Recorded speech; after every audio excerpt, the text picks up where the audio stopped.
I don't have any regrets about the fact that I was able to succeed in my career, but I also feel I succeeded with my family, my relationship with my spouse and my kids. Wasn't easy. Requires a lot of work and commitment, like I said, but I don't have regrets that, I wish I had spent more time with the kids. I spent a lot of time with them and gave up other things in order to have that. So I hope that one of the legacies is that they see how important family is and they keep that together as they go forward in life. And then the last thing is I'm a big believer in you have to be part of your community. You can't, even though family is important, you can't take family out of the broader community. And I hope they see through the actions of both Rhonda and me that we believe in community and we want to make community better and that there are things you can do so that they have that same drive and motivation to make their community better than it is today.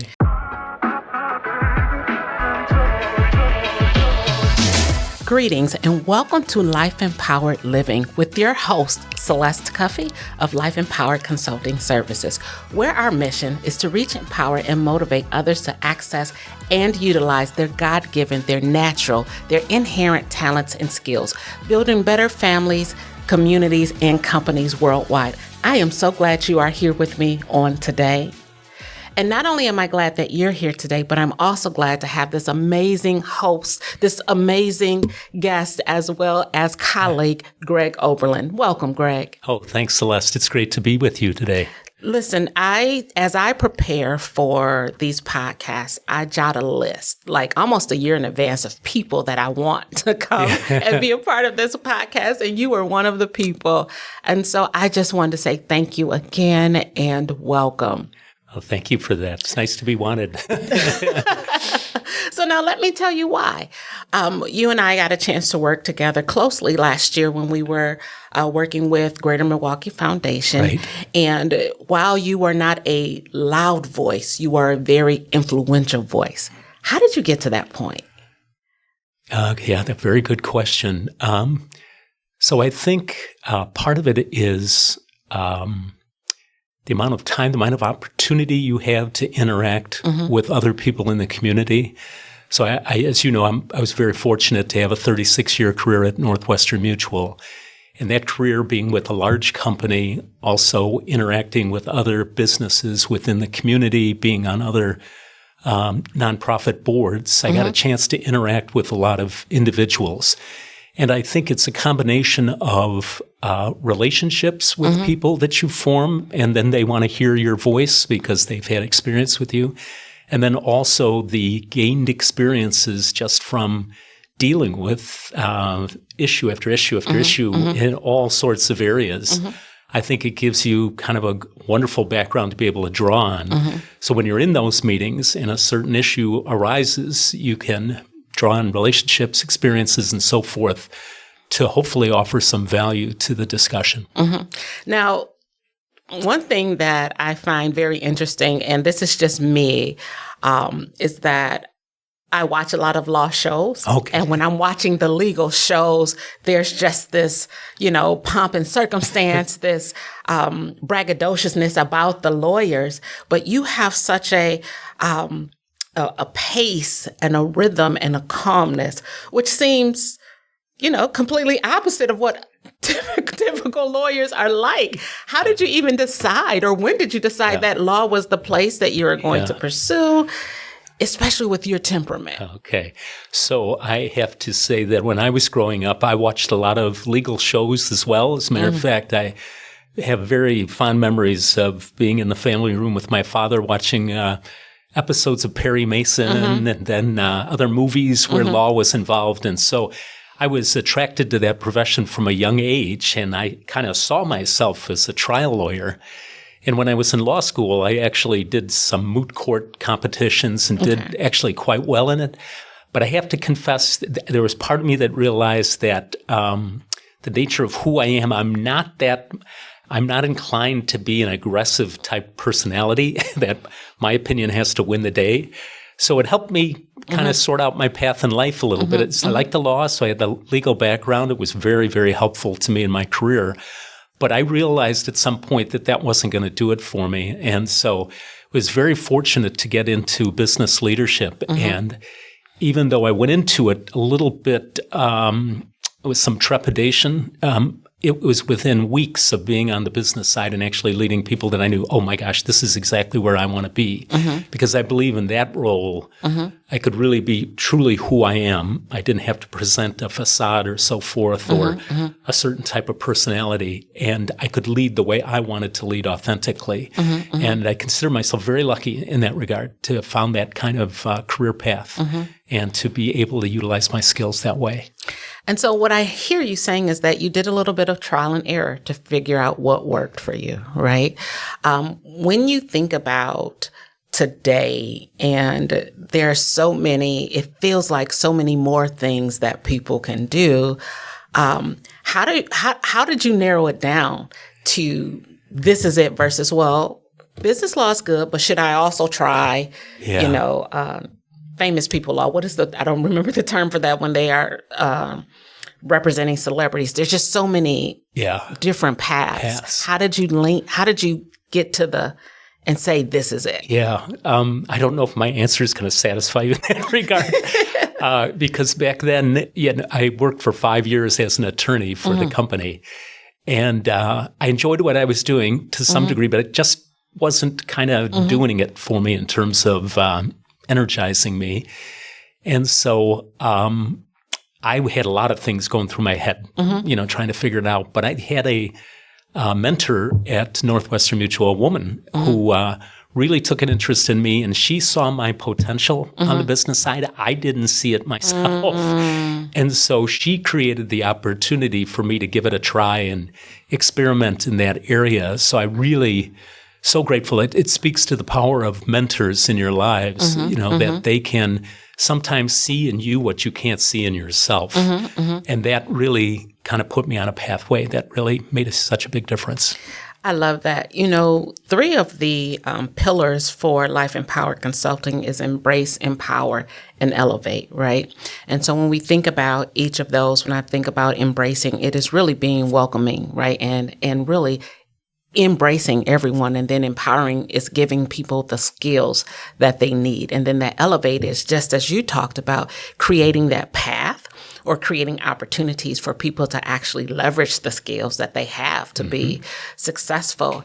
And so you're talking about you having a mentor that created that for you. Can you talk a little bit about those that you've mentored and how you decided to mentor those folks? Yes, and I have had a fair amount of experience mentoring other individuals, people that I knew both at Northwestern Mutual and people in the community. And it was partly, I think, part of it was me seeing something in them that I saw the potential, and I wanted to kind of unlock that and create opportunity for them. I think in some cases it was they reached out to me and made a connection with me and said, hey, I'd really love for you to be a mentor. So that gave me, a group of people I had the opportunity to work with and really enjoyed that aspect of my professional career. So now, have you ever had to tell someone no? Oh, that's a good question. You're exposing me here a little bit on this. Yeah, there have been a couple where I realized it wasn't going to be a good fit. Okay. And I realized that I knew what they were looking for, and I knew I couldn't quite provide it. So even though they were eager to, I think, have me as a mentor, I kind of felt it was more based on my position rather than what I was going to be able to offer them. So in those situations, I would, just through conversation, realize, first I said, I don't know if I have the time, because I always was busy during those periods of time. But it was through kind of talking with them that I kind of pointed them in a little bit different direction. And I think that's really good. And so far in this conversation, we've talked quite a bit about self-awareness. How did you develop your self-awareness? Boy, I don't know if I really know the complete answer to that. I think they talk about IQ and EQ. Right? And I think on IQ, I was blessed to have enough that was needed for a particular job. But I don't know if IQ was really my strength. My strength was EQ. I don't know if it has to do with the family in which I grew up, youngest of 6 with 4 older sisters and an older brother, and all the interactions with them. But I've always had a good feel for people, a good understanding of people, how they operate, and a good understanding of myself. And if anything, as I look back, if anything, self-awareness, if you do it too far, can be a bit of a negative, because you can be so self-aware you're sometimes overly critical of yourself. So I noticed that was something I had to watch of. My self-awareness was really good, but be careful not to translate it in a negative direction. And I think one of the messages I had to tell myself, and I actually received coaching on this, is not to be so hard on myself. I think a kind of driven, desire to succeed, desire to achieve, and you can put a lot of negative pressure on yourself. And that was one thing I always had to make sure that I curbed and did not allow it to have a negative impact on me. I love that. So you are the youngest of 5 in total? That I can't. 6. It's 6. You're 6 the youngest in the family, of 6. Yeah. How was that, being the baby? Being the baby, yeah. And I will confess, as I do to everybody, that in my family, my mother and father had 4 girls, relatively close in age. My father wanted a son, and 6 years after my youngest sister was born, he had a son, was named after him, Carl Jr., and then I was the whoops after my brother, 4 years after my brother. So not only was I way at the end of the caboose, I wasn't the planned for one in the family. But my parents always said, as they were raising me, that I helped keep them young because they were still doing the school routines and the concerts and things like that with me that they did with the older ones, helped to keep them young. But it was a different experience, because my oldest sister got married when I was 5. Oh, wow. I became an uncle when I was 6. Became a godfather at the age of 10. I think I hold the record on that. And my oldest sister's family, she had 7, really almost became more like siblings to me than nieces and nephews. So it was different, a lot different from others. So when you think about your family dynamics in your household, and so your oldest sister was actually out of the house when you were like 5. Correct. What are some of the lessons from the family that you've brought forward into your family? Yeah, there are a number of them.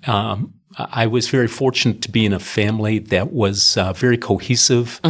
My parents had a good, stable marriage, supported each other. I think everybody got along fairly, pretty well together, so there wasn't a lot of conflict in that regard.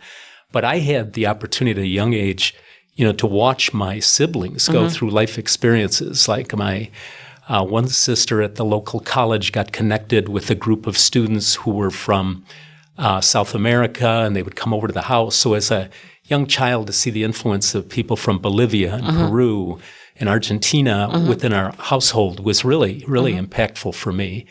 And again, being the younger one, I think I had more opportunity to kind of travel with my parents and the like, and see different things, be exposed to different things. So there were some good benefits of being the youngest. It's also a little challenging because nobody wants to hear your opinion when you're the youngest and they're that much older. But overall, really, really gained a lot. I love that so much. So what's one thing or 2 things that your parents taught you that you would want not only your children, your grandchildren, but your great-grandchildren to know?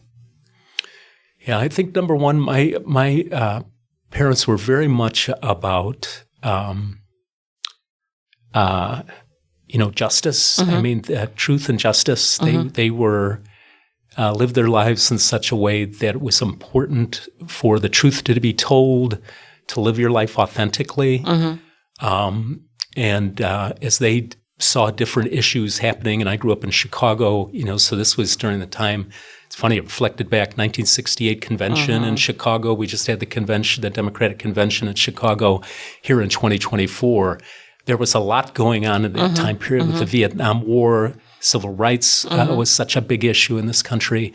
So my parents really instilled the importance of education, truth, understanding the truth, speaking the truth, and justice. And I think about work we're doing like at the Greater Milwaukee Foundation today, and racial equity and inclusion, about trying to create a Milwaukee for all. For me, why I'm so excited about that really does tie in with kind of the way I was raised back home in Chicago. I love that.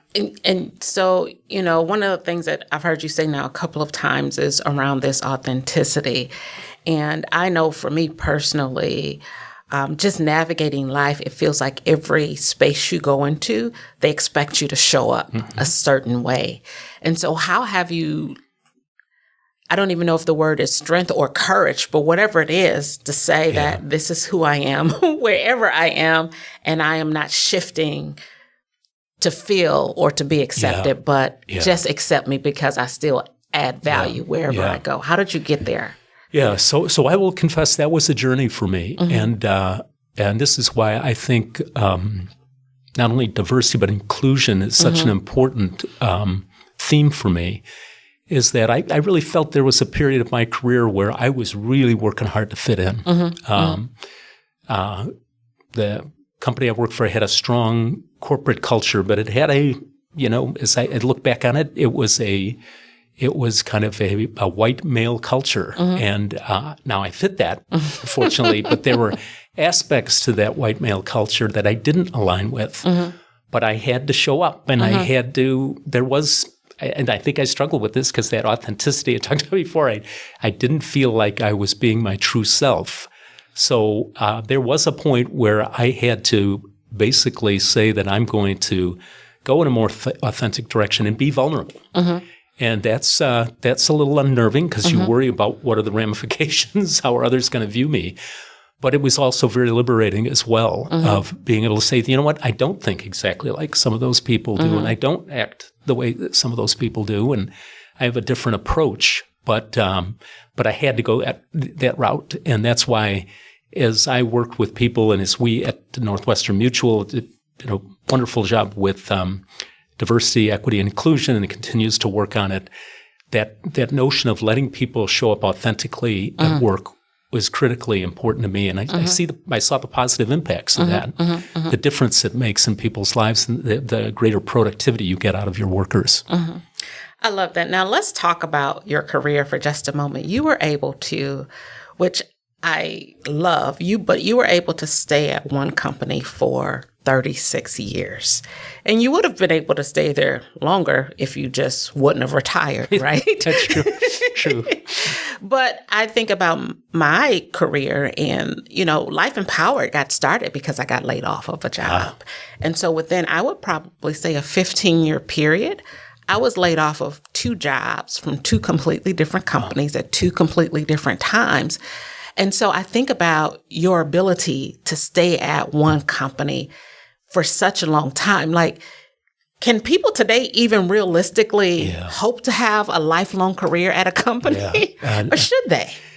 Unfortunately, I think the answer is no, they can't. They can't go into it. I don't think you can go into the workforce today thinking, I'm going in with this company and I'm going to stay with them forever. Yeah. Even Northwestern Mutual, as they bring new people on, there's no guarantee that you're going to be there for the next 40 years. There might be a chance, but I think the mindset has to be, in this day and age, is I bring value to this organization. I have a skill set that they need.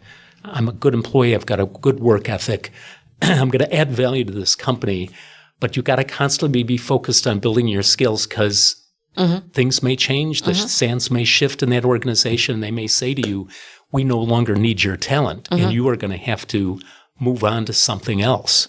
So as I coach my adult children, I realize they are not going to have the same path I had. And I see them going through it right now, and I'm doing a lot of coaching with them. Yeah. And what I've realized is I cannot use my old Northwestern Mutual mindset with them. It has to be the way I see the current landscape and how they need to navigate that. Yeah, absolutely. And so one of the things as coaching, one of the things I also tell people is that same sentiment. But part of it, too, now is that maybe you shouldn't stay at one organization for so long, right? Because of the diversity in the organizations being able to look at different cultures, different organizations, how they're set up, how they're run. There's value in learning those things. I had at one of the companies that I worked with, I had a gentleman say, you stay in one role for 3 years. Mm-hmm. So you get into the role, you learn a role year 1, you do really, really well year 2, and then year 3, you need to be looking for a different position. And that's within a company. Yeah. And so stepping outside, should they be doing the same? Would you encourage your children not to stay at a job no more than 5-10 years, maybe? Yeah, I think that's right. So as I do look back on my career, what I think allowed me to stay at Northwestern for 36 years is I was moving every 3 to 5 years into a totally new role. So, I mentioned the law degree, worked in the law department 5 years, and then had an opportunity in the business side. It was a benefits area of the company. I did that for a period of time. Then it was to a product line. Then it was to operations. Your husband Sheldon remembers this stage, but I ran IT, which shocked my kids at the time that I would be selected to run IT at Northwestern Mutual. I did that for a period of 3 to 4 years. So I was constantly moving, and I was able to grow and develop in those new roles. So very fortunate, large organization that gave me the ability to move into a lot of different roles. But for people in the workforce today, I don't think they should stay in something long term. I think the worry or the risk is that you will develop very specialized knowledge experience in just one little silo. And if that silo, with as fast as the world is changing, becomes irrelevant, you don't have anything to parlay into your next job. Absolutely. So you really do have to have your head up and be looking at that next stage and then how you're going to step from one point to the next. Yeah, I think I agree wholeheartedly, but I wanted to hear what your thoughts were around that. Yeah. So if we're tracking in alignment, so when you think about your career and you had, this amazing lifelong career at this organization, knowing what you know now, would you do the same thing or not? I don't think I can look at it that way because it's, when I was there, it was a point in time 40-some years ago, and it was right for me at that point in time, and it worked. So I can't say, maybe I shouldn't have done that, or would I still do the same today? It's different today. It's just like raising kids. I watch my children now as they're raising my grandchildren, and I was never the age of my grandchildren. They're living in a different world with social media and all that. I was never that parent because my wife and I didn't have to deal with cell phones and so forth when the kids were really, really young. So it worked for us the way we parented and what we did. But I'm very understanding of the fact that, again, the world is changing very, very fast, and the pressures, stresses, different things you have to deal with demand a different approach. And what worked for us years ago is not necessarily going to work today. I love that so much. I am sitting here in awe and internally jumping upside down, up and down, because sometimes it feels like people don't understand that this really is a different dispensation of time. And while some things, the principles are correct and the principles may even be the same, the approach to get there can be very, very different. And so let's shift a little bit. You've talked about your wife. You've alluded a little bit. Yeah. Tell me about the missus. Yeah, so this is the better half of the Oberland equation, as I like to say. My wife, Rhonda, and I met in college. We actually were in a study abroad program in Innsbruck, Austria, and we're part of a group of 37 students. And we didn't start dating till the end of the year, but that's when the relationship started. We got married after college, through my first year of law school, and now it's been 44 years that we've been married and have raised 4 adult children. We have 9 grandkids, soon to be 10 grandkids. We're super excited about that. And she's been my life partner. And I as I was retiring from Northwestern Mutual, I made sure that I gave her her proper respect and affirmation for what she did to help my career, because I would not have been able to advance the way I did without her support, her guidance, her partnership. It truly, truly was a partnership. And she's always been a good sounding board, a good thinker, and really valuable to me, not only as a spouse, but as a partner in life. I love that. And so if you were talking to married couples today, what would you tell them two of the most important things that you've done to have this partner and spouse in one? What would that be? Yeah, so number one, it all comes down to communication. You've got to have those open lines of communication. You've got to be able to read that other person really, really well and know when you've kind of done something. I think they're a little upset about what I just did. And you got to open up dialogue, because I think what Rhonda and I did is we never let things fester and grow and get bigger. We would deal with it right away. And you've got to have that respect for the other person. You want to hear their point of view and hear them out and basically acknowledge times when you're wrong. And there have been times, at least I'll speak for myself, where I've been wrong and I haven't done things the right way, or I've hurt my spouse in what I've said or maybe have done. And you have to be a big enough person to acknowledge that and to basically say, I'm sorry, will you forgive me? And then kind of move on. And I think we've always been able to do that. So communication, one big one. The other one that I think is so important, given how fast pace of life is today, is you got to take time out for just the two of you for that relationship, And it's so easy when you get caught up in everything to just say, no, everything's fine. But you need that time that special time to go off and do things together and kind of, get that excitement back into the relationship. So those are the two I'd offer. Yeah, I wholeheartedly agree. Even when our kids were smaller, one of the things that we always committed to doing is always dating each other. Yeah, just because you have to, right? Date night. Yep. And you had 4 kids in the house. We just had 2, and there would be times when we would be like, they're trying to kill us. They're trying to take us out. Oh, yes. One by one, they're trying to pluck us. They're right. So, that's right. It's a war. Yeah, exactly. And so like, it's us versus them. We got to do this. We can make it. You got to stand together. You got to stand together. We have to be united. So I love that. Again, kind of the premise of this podcast is to talk about that whole life, right? Yeah. I have the perspective and the opinion that you can't be amazing at work and horrible at home, and vice versa, that it all bleeds over.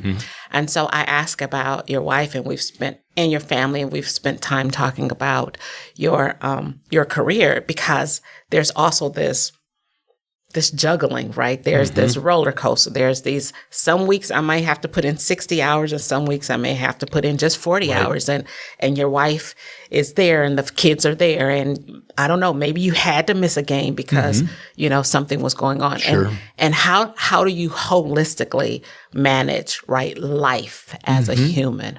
What are some things that you've done to just keep it together? Right. I think the first thing is just having to acknowledge it's not going to be perfect. You're not going to be able to say you're setting a game plan and the game plan is going to be perfect and it's going to go smoothly. Right. It won't. You and I both know that. Right. You're going to be hit with different things you never quite expected. So I think you have to acknowledge it's not going to be perfect. But at the same time, you have to make the commitment. I think you have to say, when I'm available, I'm going to be there with the family. I'm going to try to make those games. I'm going to try to coach that one child in that particular sport and kind of carve that into your schedule. So you have to be purposeful about it, because I think if you're not purposeful, work, as you know, will just suck you. It'll suck all available hours. It never shuts off. And especially you as an entrepreneur, your own business. I mean, I really admire your ability to maintain this balance. So I should be asking you for your advice. So again, you've got to commit to it. You got to dedicate those hours. And I think with the spouse, there are times when one spouse is going to give a little bit more and the other one's going to get more, and vice versa. But it's got to be a two-way street like that, like a teeter-totter. Yep. If it's not, that one spouse it's not going to go well. Absolutely. Yeah. I often use the analogy I often say, and I believe this, that there's no such thing as balance, right? Yeah. Because in the workplace and corporate conversations, you often hear work-life balance, and I'm like, there's no such thing. So we need to just squash that right now. Go, yeah, we need to let it go. I said, but you have to think about a pendulum, a swing. And so what we need to do is create a rhythm. Sometimes it's a little bit over here. Sometimes it's over here. I said, but if it gets completely still, the only time a pendulum is balanced, like a teeter-totter, is when it's completely still. Then it's not moving. Right. So then there's no progress. Right. And so we don't want that either. So what we want to do is create a healthy rhythm in our life. So that way we can do the work stuff and do the home stuff, but nothing is being completely disregarded. Right. So that's a great way to look at it. And so, and we have to do that. So when you think about, your career and your family and and your experiences, how have you leaned into your rhythm? How did you find it? Yes, and I needed a rhythm. I needed, and for me, Celeste, it was, I was very dedicated to the job and giving the job kind of what it needed, but I also needed to have times to kind of refresh myself, separate a little bit. And everybody's got their thing as to what they need. Maybe it's playing a guitar, maybe it's going to a movie theater. For me, it was really kind of connecting in nature. So to get out in nature, and there'd be a few spots around town where I just go and just be in nature and just clear the head, and just connect with that. And I had to work that in. If I didn't, I would see myself going into that slide, and I wouldn't perform as well at work either. So that's that I worked that in at a fairly early stage, and it stayed with me through my career. So you were doing that before the term self-care was being implemented. Yeah. And I'll be very vulnerable and candid here in this interview. I talked about my family.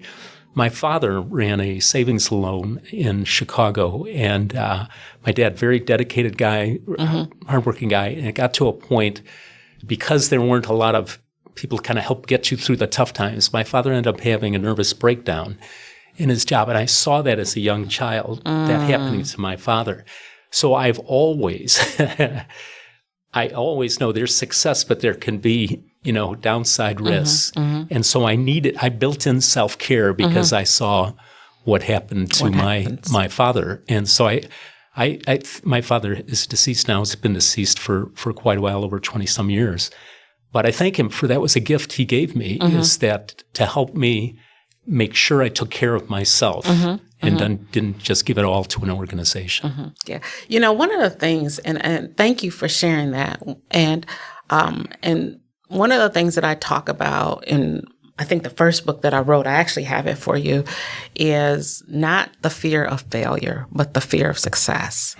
And sometimes when we are going up the success path, there are these things that people don't necessarily consider, like the health impact, like the stress level, like the sacrifices that we have to make.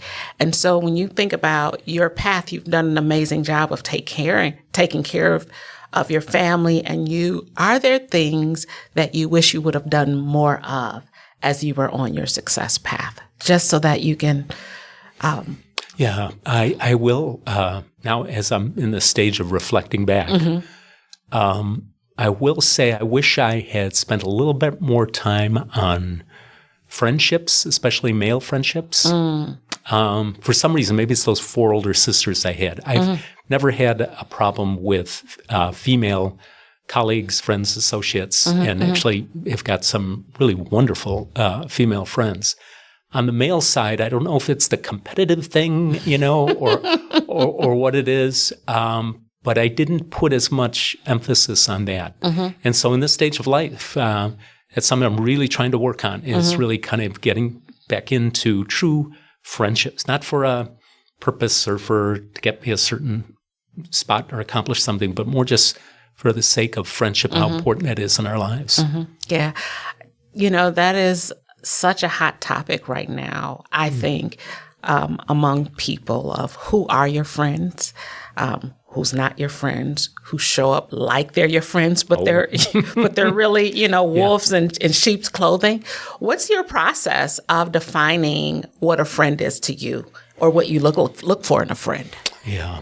So I am wired as a people person to begin with. Okay. And again, you mentioned about self-awareness and my ability to interact with people in EQ. So I think I look for somebody who there's something about that person that I just make a connection with.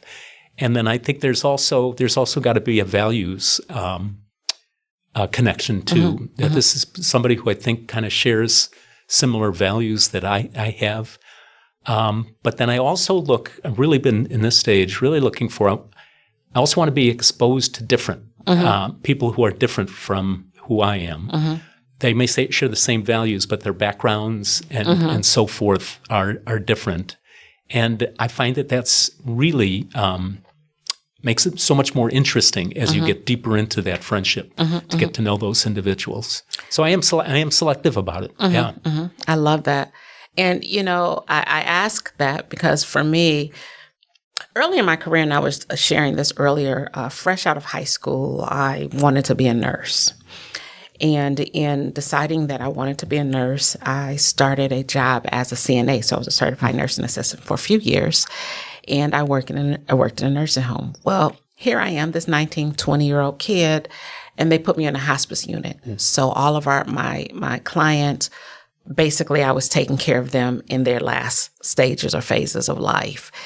And in that role, I actually ended up being a bit of, what did they call, like a priest, where people were just telling me their last thoughts and feelings and stories and all of that. And you listen. But one of the things that I've never heard anybody say is, man, I wish I would have worked a little harder, right?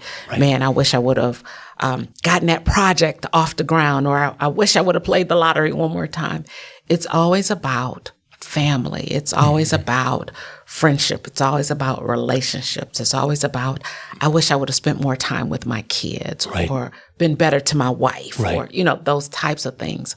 And so when I think about this life-empowered living, and as we're defining success, and as I'm listening to you, friendship is such an important part of that, right? So it is your family, it is your career, but it's also your friends. It's also the people that you can rely on and they can rely on you, right? That friendship. And so, I've enjoyed our time together. But as we are preparing to wrap up, I do want to ask you, when you think about the totality of your life and thinking forward, right? Not just your children, your grandchildren, your great-grandchildren, and your great-great-grandchildren, what kind of legacy do you want them to have from you? Yeah, I think number one, I have worked very hard to just love them for who they are. So not to impose my view of, I want you to do this in life, or I want you to be this type of person, but to just really get to know them and get to know them for who they are. So I want them to always think of, I'm Opa, is what my grandkids call me, and Oma is my wife. So I want them to view Opa as somebody they could always talk to and who always just made them feel good about themselves and who they were, right? Because I think they're growing up in a tough age. And I think they need that anchor of, that was the person who really cared about me. So that's an important part of the legacy. So I do not, in my family, come across as this, patriarch who's, demanding and going to tell everybody how they need to live their lives. I'm learning from them. Actually, they're teaching me how to use my smartphone a little better than the way I currently use it. So it's that. It's also that I provide an example to them, how important the family is. And I just want to make a comment, Celeste, because as we were talking about this work-life balance and how hard it is, I do want to say I don't have any regrets about the fact that I was able to succeed in my career, but I also feel I succeeded with my family, my relationship with my spouse and my kids. Wasn't easy. Requires a lot of work and commitment, like I said, but I don't have regrets that, I wish I had spent more time with the kids. I spent a lot of time with them and gave up other things in order to have that. So I hope that one of the legacies is that they see how important family is and they keep that together as they go forward in life. And then the last thing is I'm a big believer in you have to be part of your community. You can't, even though family is important, you can't take family out of the broader community. And I hope they see through the actions of both Rhonda and me that we believe in community and we want to make community better, and that there are things you can do so that they have that same drive and motivation to make their community better than it is today. I love that. So not only are you talking about that nuclear family in the house, but you're also talking about that greater community. And so if we can all pour out, right, a little bit further beyond what's just in the house, the impact will be tremendous. Right. And I know that you are currently in you call it semi-retired or retired state. I call it next chapter. Yes, no, very true. Next very true. chapter. Yes. And so I love that, but I don't want to stop there. I want to talk about your next chapter and what you're doing in this next chapter because the value is not done. Yeah. You're not finished. Yeah. So, I'm still involved with some nonprofit boards like the Greater Milwaukee Foundation. And again, my years of experience being on boards, I think, allows me to add value there and enjoy that, and really, really enjoy the organizations I'm connected with.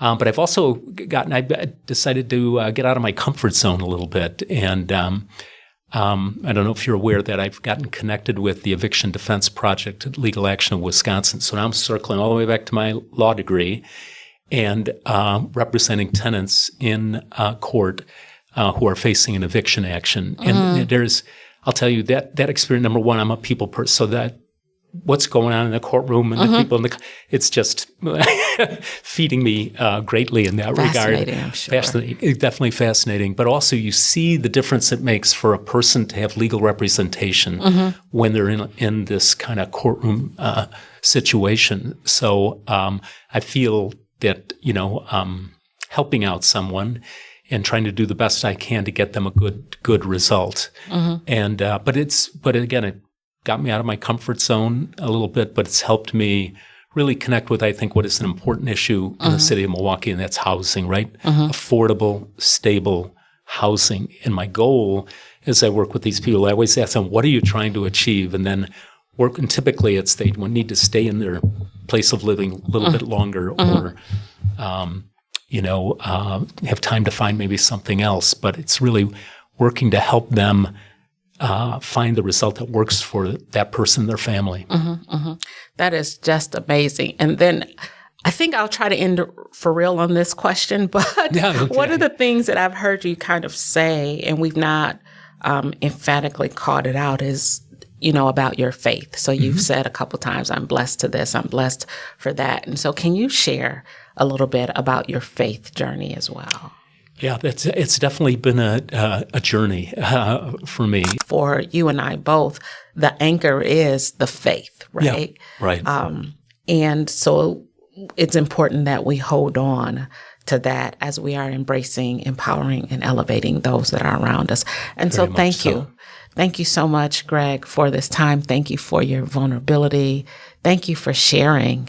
I don't know how this served you, but it served me tremendously. No, thank you. I enjoyed it. It's been fun to talk with you, Celeste, share my ideas. Again, I think I had said to you at one point, does anybody really want to hear what I have to say about anything? But I enjoy just having a really authentic dialogue with you. So thank you for time and effort you put into this as well. No problem. Well, thank you. And thank you all for listening. I hope you had a pen and a paper so you could get all your nuggets documented. But if not, it's recorded. So you just record it and listen again and again as needed. Thank you all for watching and joining. And once again, live life empowered. Take care. Goodbye.